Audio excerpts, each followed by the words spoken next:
Hello viewers, the title of the module which is going to be presented by me is Public Policy, Problems, Proposals and Agenda.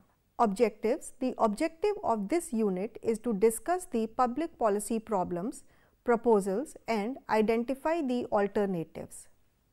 Introduction. Over the years, since the 1950s, there had been mounting evidence of policy failures in most developing countries.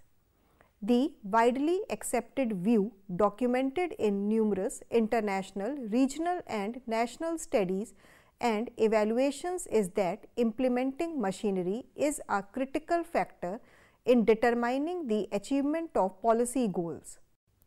Administrative problems. In most developing countries, the greatest obstacles to implementation are administrative and political rather than economic.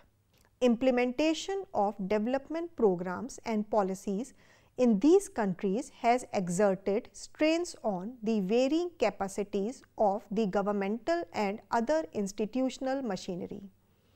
Conceivably, there are innumerable factors which could affect policy implementation process. Important factors are the organizational structuring for implementation, their location in the governmental system, the nature and range of authority and the responsibility vested in them, the range of control accorded to implementers for planning, coordinating and managing critical program resources, the technical qualification of key implementers and the nature of the program undertaken. Major problems facing the administration in the policy implementation can be briefly discussed in the following sections. First is lack of institutional capacity. The present institutional structure and administrative capabilities for implementation of environmental laws and policies, for example, are by no means adequate in the face of complexities of environmental, political, social and economic problems. Here, the institutional structure refers to the whole system of rules and regulations by which administrative capabilities, tasks and responsibilities are clearly defined among the administrators. In the wake of the terror attacks in Mumbai on 26 November 2008, Ms. Kiran Bedi remarked, "Our system is old and medieval and the neighbors know this. We have not let the police system become professional and fully accountable because politicians and bureaucrats want to retain control. Professionalizing the police means true rule of law. The police is fully accountable to law and no one else."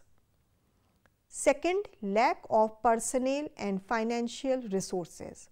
It is observed that in developing countries, most of the policies are not implemented in full scale because of lack of trained staff and lack of financial resources. In other words, thoroughly planned out policies can fail to attain the proper goals without competent personnel. Implementation implies allocating personnel resources to the appropriate tasks and activities, motivating them to do well and rewarding them for their performance. Regardless of their status, specialized knowledge, experience, qualifications or any other factor, all policy program personnel need to work as a cohesive team for the purpose of achieving policy results. But often there is no allocation of tasks to the personnel resource. Further, the facilitative aspect of the leadership variable does have important consequences on the inputs critical to the policy and program implementation. For moving into the implementation phases of the policies, implementers need financial and infrastructural resources. Of course, the policy makers do make provisions for the finance for carrying out the policy goals. Provision of funds in the budget does not mean much because the sanctioned amount may not reach the implementing agency on time. Further, the amount sanctioned may not be enough to meet the requirements. At the state level, serious financial problems exist due to budgetary deficits. Most states have deficit budgets needing the central government's support to balance the budget. These budgetary problems increase the reluctance of states to allocate resources for policies concerning public health and educational system because they are perceived as non-productive investments. Third is lack of administrative will and motivation. It is found that social policies have remained unimplemented largely for lack of administrative will and motivation. The officials involved in the process of implementation do not find enough scope for getting motivation. In the present environment, officials are not likely to feel enthusiastic about implementing policies, especially in the enforcement of environmental laws. Even in cases where public officials are inclined to implement such laws, their authority and positions are undermined by the alliance of industrial magnates and local politicians. They fall to captivity of monetary benefits and find their escape in formalistic enforcement of the concerned laws. Next is poor coordination and cooperation. Poor coordination and missing links among the administrative institutions sometimes stand in the way of implementing policy actions. For example, at the administrative level, different departments are concerned with implementation of policies relating to poverty alleviation programs, Ministry or Department of Urban Employment and Poverty Alleviation, Ministry or Department of Social Justice and Empowerment, Ministry or Department of Rural Development, Ministry or Department of Tribal Affairs, but the fact is that there is a lack of absolute cooperation and coordination among them. Similarly, policy implementation gaps are felt in population control and family planning programs. Lack of proper coordination and cooperation among the administrative institutions is an important loophole in the whole institutional setup. Further, adoption of unrealistic and non-implementable policies has also been identified as major problems, especially in securing conformity to the family planning programs in the course of their implementation. Coming to the conditions for successful implementation.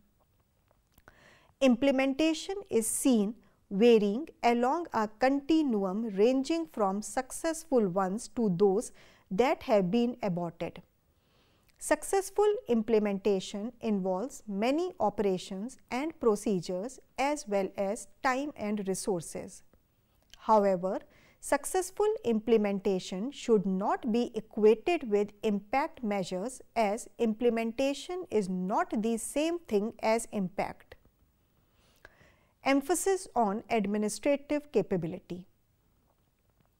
Implementation of policies in social and economic areas depends largely on the administrative capability, which is a key factor in determining the achievement of policy goals. In the system's terms, we may assume that implementing institutional capability could be a measure in converting or processing inputs of the program into certain outputs in the form of policy delivery. In this implementation process, critical inputs include: first, resources. These include personnel, financial, material, and the like. Second, structure. This refers to certain stable organizational rules and relationships which are policy relevant. Third, technology. This refers broadly to knowledge, techniques and practices essential for the operation of organization, like coordinating, planning and allocating resources. Fourth, support. This refers to political, legal and managerial support and roles which tend to promote the attainment of certain organizational rules.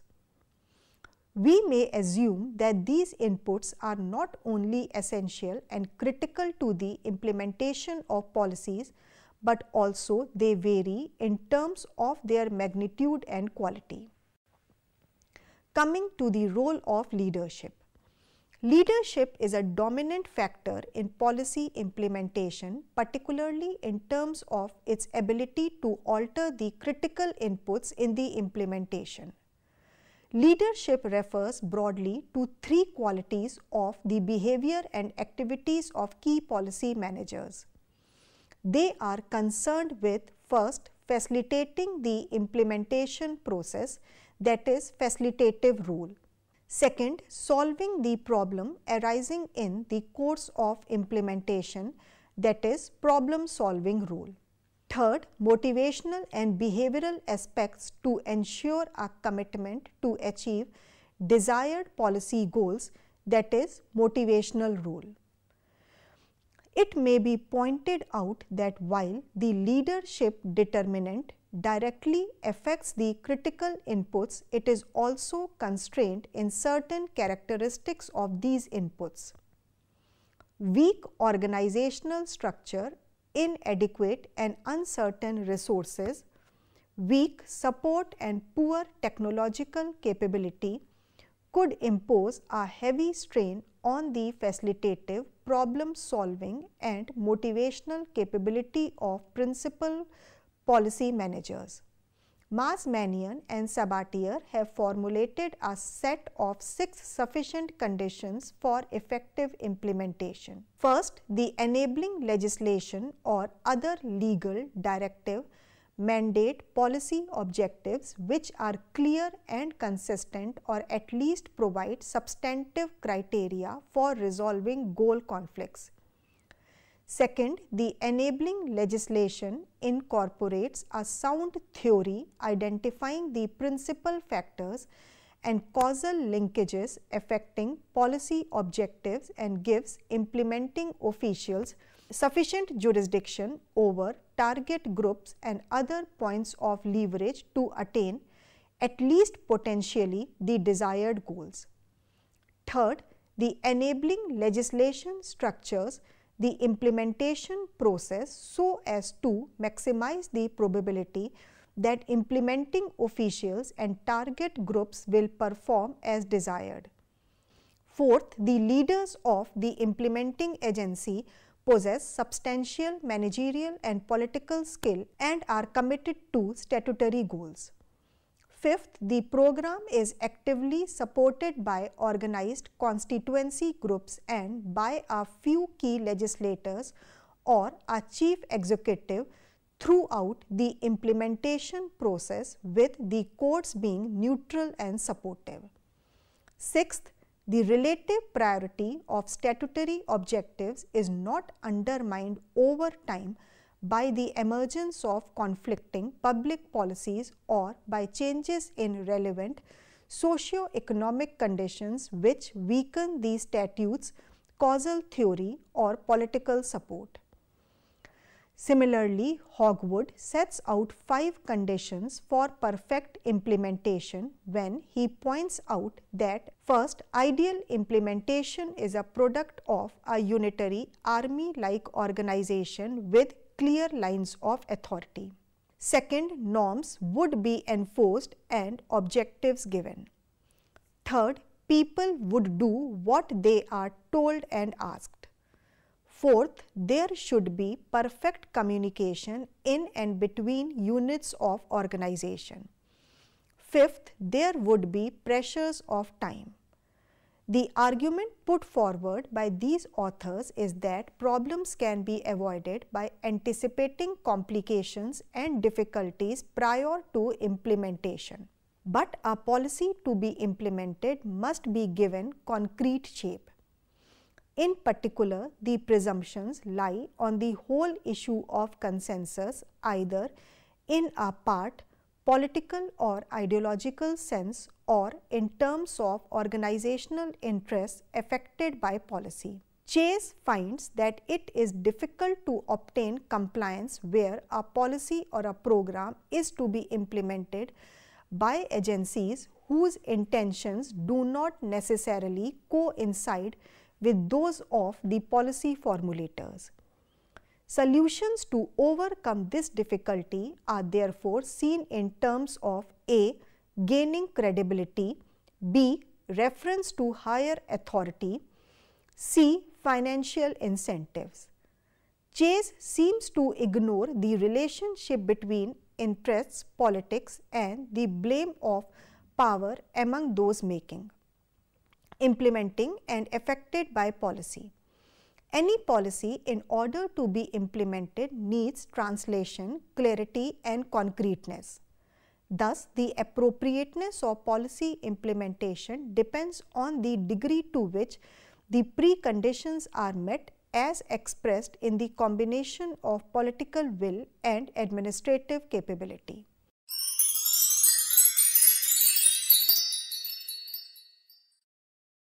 Moving from ideas and policy statements to implementation is essentially a complex process. Policy making does not end once a decision is reached. The implementation of a decision is just as important as the policy itself.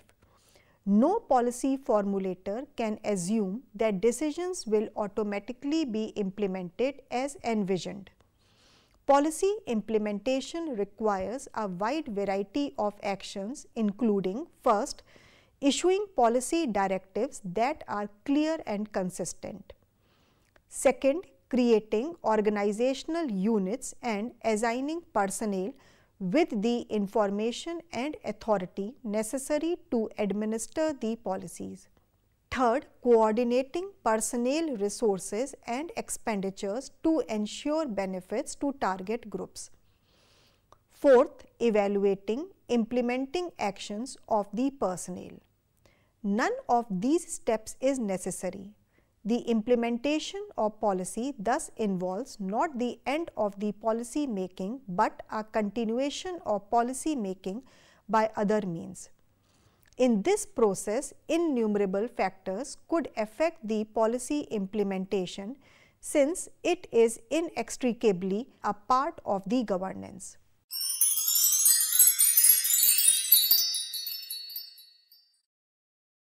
First, discuss the conceptual problems of public policy design and analysis. Second, explain the issues of political support and public involvement in policy design. Third, identify the role of leadership in solving problems of public policy.